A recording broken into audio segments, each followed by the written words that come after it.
Well, hello and welcome to the Pittsburgh School of the Arts podcast. I'm Kate Griffin, and this is Destin, LeCornu. We're honored to be here today for our third episode, and today's topic is going to be all about performing publicly and live, and also kind of how to overcome performance anxiety. So we thought this was a relevant topic this month as we are headed into our spring recitals in just a couple of weeks. So we're excited to be here today. Yeah.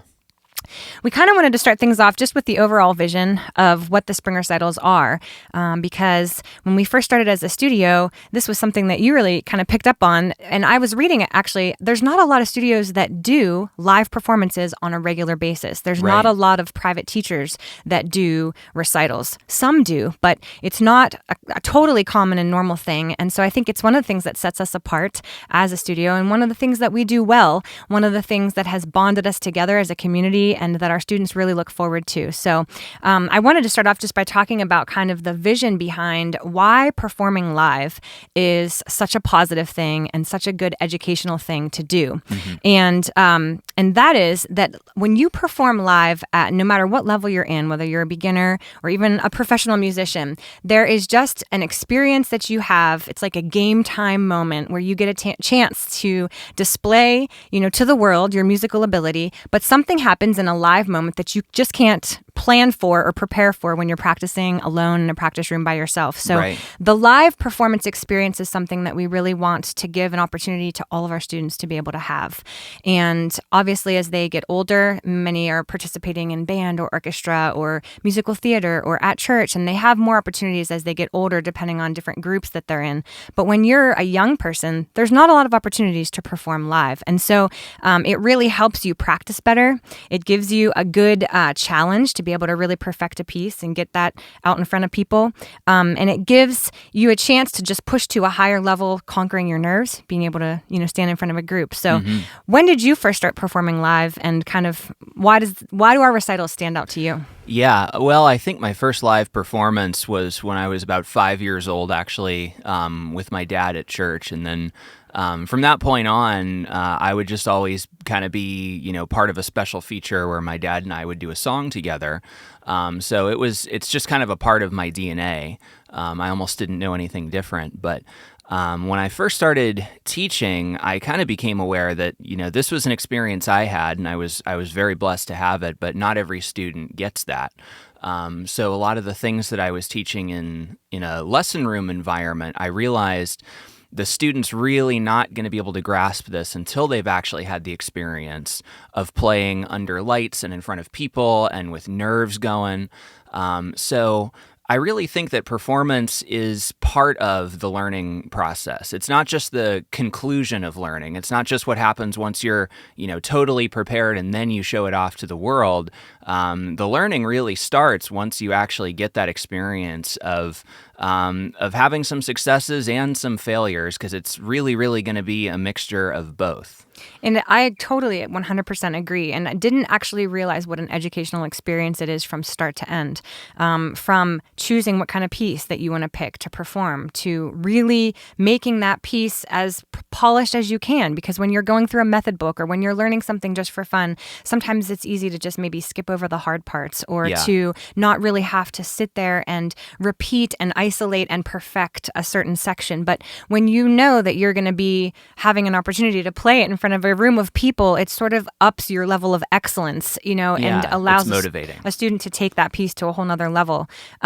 But even as much as like getting a young person to stand up in front of a crowd and introduce themselves and say, today I'll be playing a song for you on the piano, standing up in front of a group and speaking, being able to take a bow at the end, being able to listen to a peer or a friend and kind of learn by active listening, and hearing what other people are doing, being able to mix the ages and levels and various instruments that they're going to get exposed to. So there's so many benefits to performing live, and we can't get to them all in one setting. But we really have found, and I know that you would agree and our teachers would agree, that there's much educational learning and that happens whenever we do our live performances. It also builds community for our families, to be able to have grandparents come and parents be able to see their investment. And it's good for the teachers as well to be able to learn how to help a student overcome things like performance anxiety, like picking an appropriate leveled piece, not making it appropriately challenging, because they're going to have a couple of weeks to really work on it. So you don't want it to be something that they can just get perfect in 1 week, but you also don't want it to be so hard that then they're stressed out or it's overly challenging. And so it's a good long-term goal too, because a lot of times lessons feel like they don't have a clear roadmap, at least as far as the student is concerned, of what they're going to be doing 5 months from now. But it's kind of like it builds in this yearly rhythm of like, all right, we're going to start preparing for a recital. And I find, at least for my students, and I think for a lot of students, when you have that goal in sight, it's a lot more, it seems more worthwhile to spend that much time working on one piece and not be tempted to give up, not be tempted to think, oh, what am I ever going to use this for? They actually have a milestone that they're working towards. Exactly. And it actually enhances practice too, because there's a goal, there's a deadline, there's something that they're wanting to prepare for. So let's spend just a little bit of time talking about if we kind of direct this to our students or to our parents who are helping their students prepare, or to our teachers who are helping their students prepare. How can we help our students to prepare themselves both practically, musically, and mentally, emotionally for this recital experience? What if someone is young and they tend to get really nervous in front of crowds? Or what if they've never done this before? What are some things that you would tell or that you kind of remind yourself to help your students and encourage them with as they are preparing for the recital? Yeah, so I kind of think of it as there's two parts to the preparation process, and one is just learning your piece. Spending that time practicing until you absolutely know that you know it. You're able to sit down and just perform it and do it almost in your sleep. And that's kind of like step one. And a lot of students are able to get to step one. But step two is a lot harder, but there are solutions. And that step is really, how do you get past the performance anxiety? Because it's quite common even for professional musicians to have put in all their due diligence, working really, really hard. You've got it, but then you get up there and everything changes. And there are literally changes that happen in your brain that we'll talk about a little later that explain this. But fortunately, this is something you can learn to overcome. Many people have struggled with this. There are some tried and true methods, and so really, it's if you can get both of those down, if you can spend some time working on those, you'll do fine. So what you're saying is that there are, and I agree with you, there's a practical aspect and a musical aspect of learning your notes, learning your fingering, playing musically, legato, staccato, or softer, louder, whatever it is that your song calls for. There's a practical side of preparing, but then also there's a mental side to preparing and an emotional side. And I agree with you 100%. I think this is why having an actual rehearsal is great. I think this is also why kind of trying to play for your family or play for a couple of friends or film yourself on video, or on your iPhone, and try to get yourself into this space where you're having to, okay, let me pretend like this is it. Yeah. And I have to just see how I do if I play through it. And even if I mess up, I'm pretending like this is the actual performance.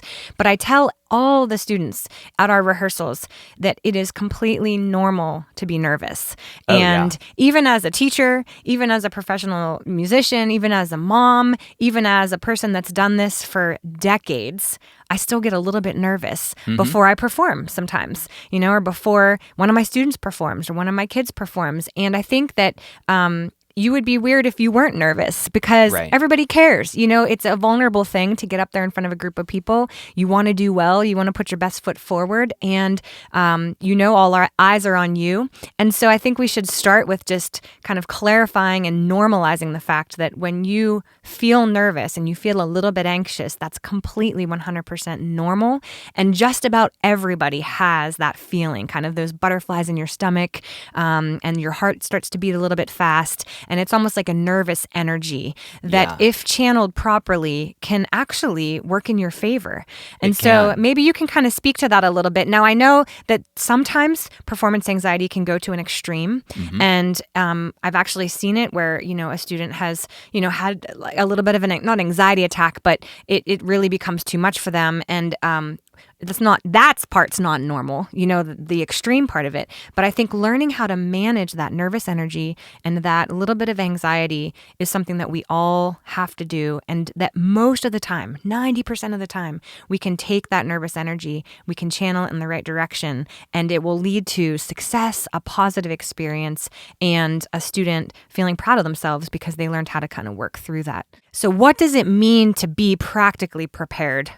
Before we jump into the mental aspect of it, I would say, and you can add to this, being able to master your piece, being that you're able to play from start to finish, even if you make a little mistake, that you're able to play from start to finish with a steady tempo or some kind of musical flow where there's some fluidity through it. And not only are you able to play the notes or sing the notes, you can also do them with some kind of musicality. So whatever the spirit of the piece is, if it's, a fast piece or a slow piece or a jazz piece or a rock piece, that you're able to kind of capture the spirit of that piece and be able to let that come across and communicate that to your audience, both musically and expressively. Yeah, it's all about getting it to a point where you can really put your own expression into it, rather than just playing the notes on a page.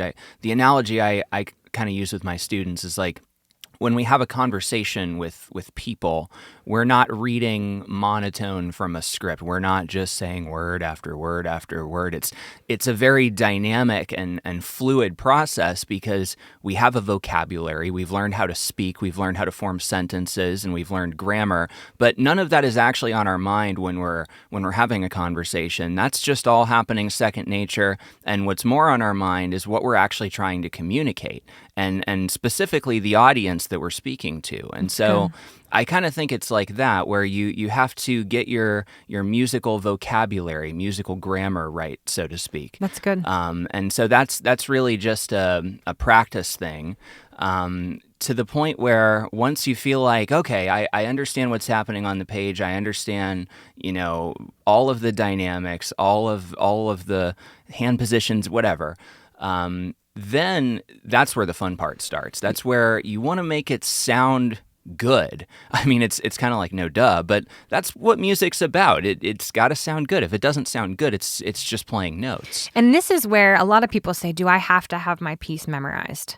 And it's not something that we have the super hard and fast rule about, because we're a learning environment and we have a lot of beginners and young people. And we don't want that to be a thing that disqualifies someone or causes them to not do it. Right. Because a lot of times, the music is like a little security blanket, having it up there just in case. But I will say that sometimes music, the written music, can be a crutch for a student or for a performer. And if you're able to get to the point where you don't need your music, that is wonderful, because it allows you to really fluidly be able to communicate and speak the language of that piece without relying upon that music. And so vocalists should 100% have their words memorized, because then they've internalized the lyrics and they're able to communicate it better.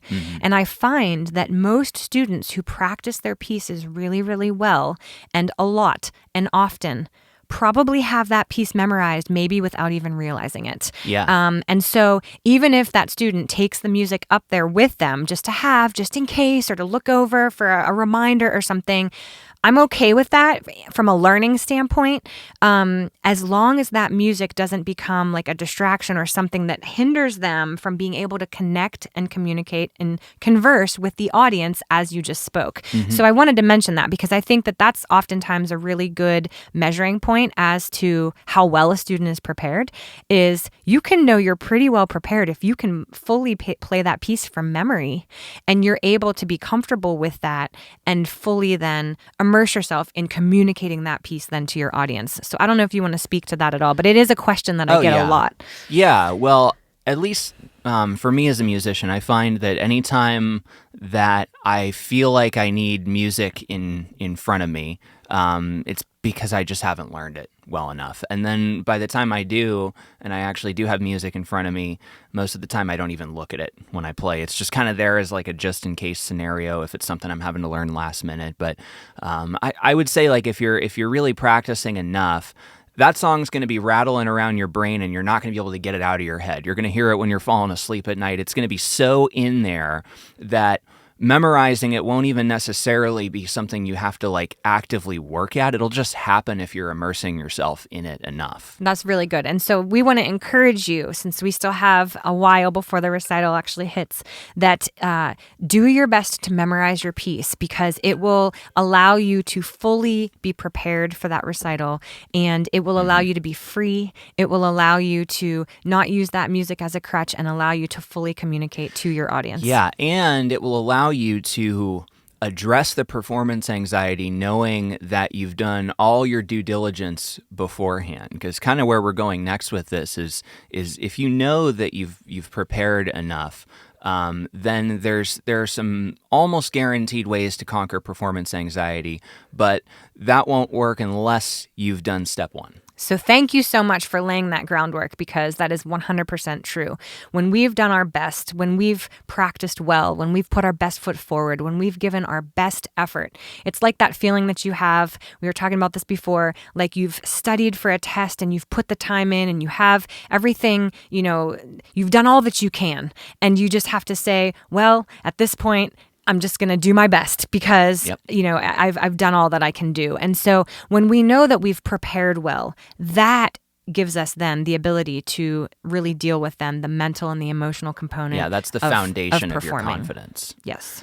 Yeah. So, all right, step 2, performance anxiety. Why does this happen? Why is it that you can learn a piece so well, you know it, and you get up there and your mind goes blank? Well, there's really a pretty simple explanation. So anything that's scary for us, it activates the fight or flight response. And this is just, it's kind of an obsolete instinct that we have. We're not actually being physically threatened, but it happens. It happens in all kinds of scenarios of life. And it's that physical sensation where your heart starts beating, you feel flushed, your mind is racing, you feel very alert and on edge, and you might notice that you forget things. You kind of feel like you can't calm down and carefully think about what you're doing, and you're just kind of rattled. So what happens is when you're learning something, your prefrontal cortex, which is the part of your brain that makes decisions and kind of helps you focus, it's in a very relaxed state. If you've ever noticed, when you spend a lot of time practicing something, and as long as you know it well enough, you're kind of getting those reps in. It's actually a very relaxing activity. You feel like you're able to kind of settle in and do it, and there's something satisfying about that. And it's because your prefrontal cortex is at rest. But when you're under threat, your prefrontal cortex kicks into high gear and it feels like it's got to make decisions. You feel like you've got to look out for danger. And that adrenaline actually interferes with your hippocampus, which is the memory center of your brain. Because in a life or death scenario, being able to remember stuff is not as important as being able to look out for potential threats. So what you really have to address is this fight or flight response. Now, one of the best things I ever learned is that the fight or flight response can only last for about 20 minutes. The human body literally just can't sustain it for longer than that. And it's so interesting that you can speak to this, and it's because you have a psychology background. So if you haven't listened to some of our other podcasts, you may not know that Destin actually has a degree in psychology. And so it's pretty awesome that you're able to sort of take this behavioral knowledge of people and kind of what they struggle with mentally and emotionally and understanding what's going on and be able to now apply it to a music kind of setting. And someone might not actually realize that there is literally a physical and chemical thing happening in our brain when we get into these circumstances and moments. It's not your fault. It's not because you're weak or something. It's part of our natural human experience. And I will say, some of us are more predisposed than others to anxiety sensitivity. I tend to be a naturally anxious person, and it's not really anything I did or any choice I made. It's kind of in my DNA. And so you might find if you're someone who's naturally anxious, you kind of have to forgive yourself for that you're not doing something wrong. This is just your natural tendency.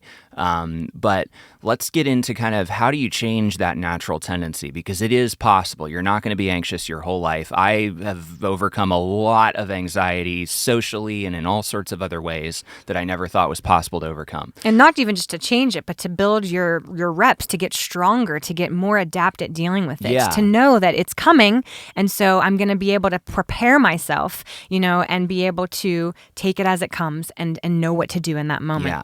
So really getting over any kind of panic, it's about exposure to it. It's kind of almost like exposure therapy, where if you're afraid of something, running away from that feeling is never going to help you. You literally have to put yourself in situations where you feel it.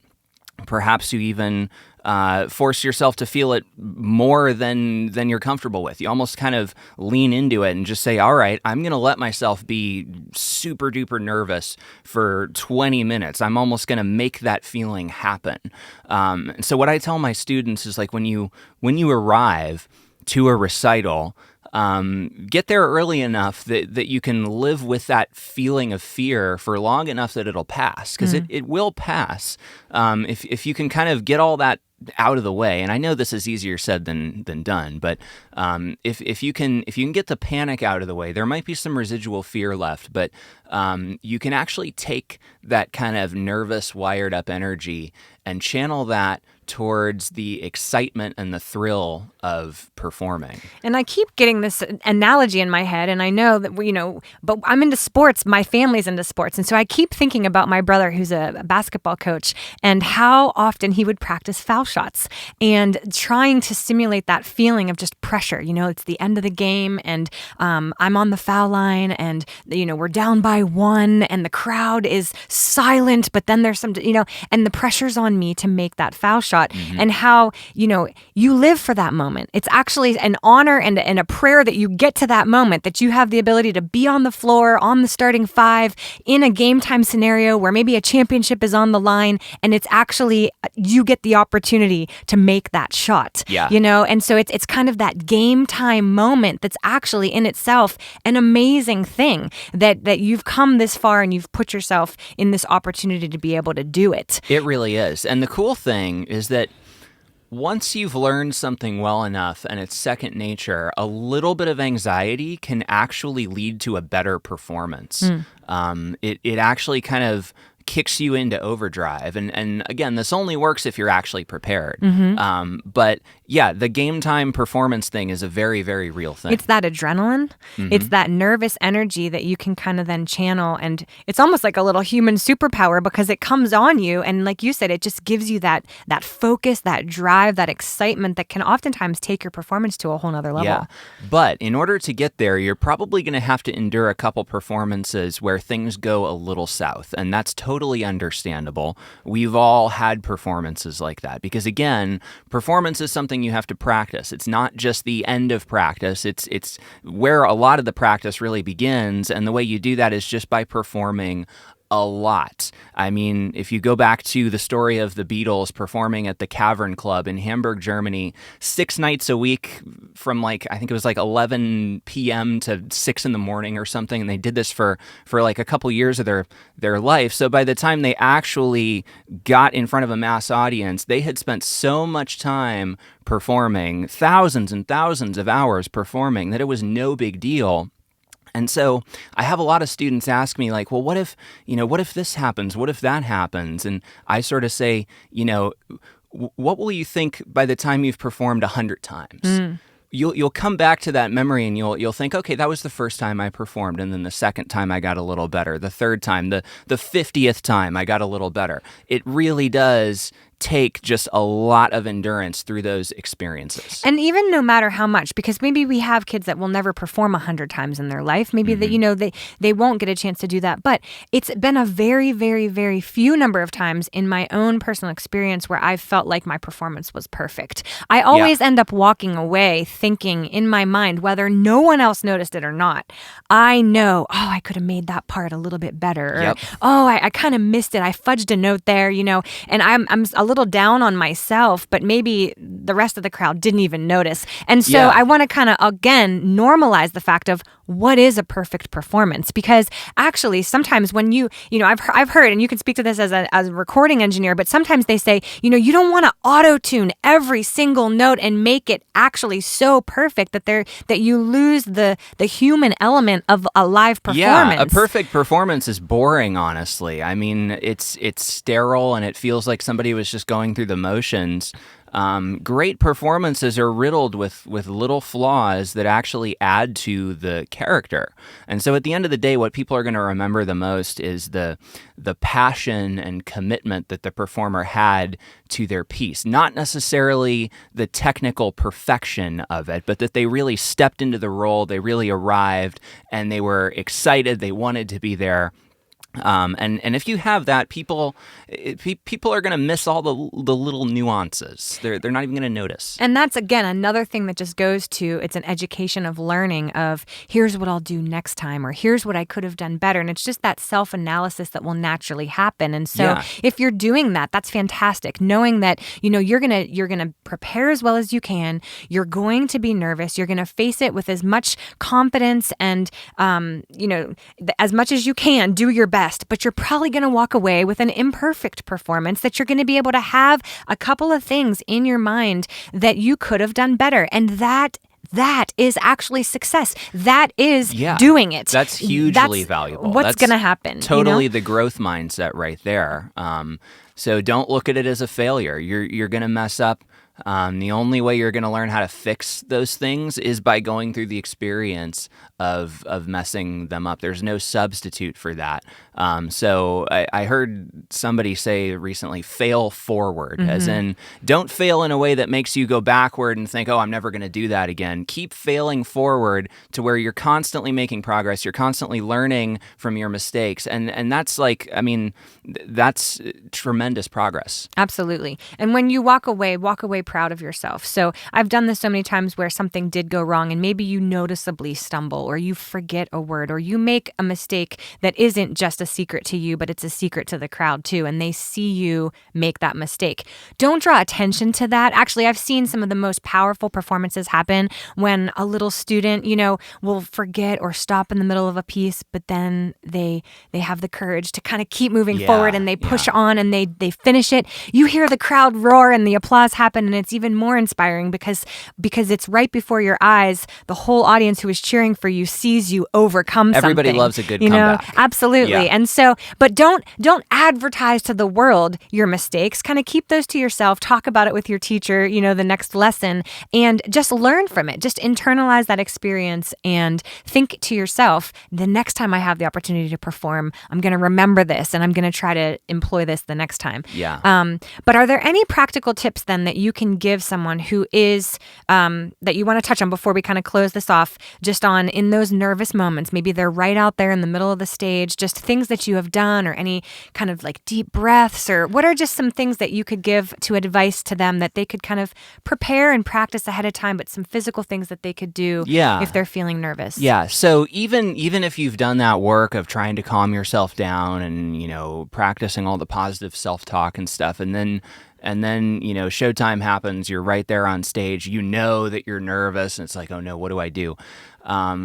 We want to try to get your awareness off of your physical sensations. It's that hyper awareness of yourself and what you're doing that can sabotage you. And so focus on literally anything else. I tend to do this thing when I get nervous where I'll find like an object in the room and I'll literally just kind of stare at it. I'll usually find something that's like in the direction that I want my eyes to be, but I'll just like try to pay attention to the color and the texture of that object. And I try to put myself somewhere else. I'm not thinking about how I look. I'm not thinking about the audience. In that moment, they don't matter. I'm focused.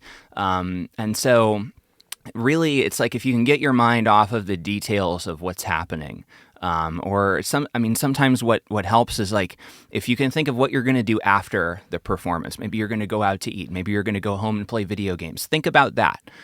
Put yourself somewhere that you want to be in that moment. it really does kind of help. And I would say another thing too, like if you start your piece and let's say your voice chokes up and you can barely get a note out, or your hands are trembling, it's okay to start over. It's really okay to just kind of sit there, take a deep breath. If all else fails, at least at our recitals, you can always, come back up and do your recital after a couple of other students have gone. But I think, and you kind of mentioned this already, but like our rehearsals are a really good chance for students to get acclimated to the room, get acclimated on stage, see exactly what they're dealing with. Because once you're exposed to a situation that's going to make you nervous, you're going to be a lot less nervous the second time you encounter that than the first time. So at our rehearsals, allow yourself to be nervous. If your parents want to come along and watch you, great. That'll make you just a little bit nervous. That's a good thing. Yes. If they want to film you and you'll look back at that video later, great. Try to get all those nerves out at the rehearsal so that by the time you perform, you've been there, done that. It's no big deal. 100%. I was going to say that same thing too, is put yourself in as many game time type scenarios that you can. Perform your piece for as many people as will listen to you. Make yourself do it, in ways that are going to help you to really get over that. And it will get easier. It really will. It will become more normal. You will become more confident each and every time. And so for all of our students that are listening to this, if you're even performing in the recitals, we're proud of you. We want this to be an encouraging place, where we know that we're all cheering each other on and we're not expecting perfection. We are all about the process and making progress 100%. And letting this be a place where it's a safe place to fail. It's a safe place to make a mistake. It's a safe place to have your very first performance and to have to overcome these various things. And so I look forward to this month. I think it's a great month here, and just excited to see everybody and have our recitals happen here in a couple of weeks. Any closing thoughts that you want to say before we sign off today? Practice, practice, practice. There you go. Yeah. Well, thank you so much for joining us today for this third episode, and best of luck to all of our students at our live performances coming up soon.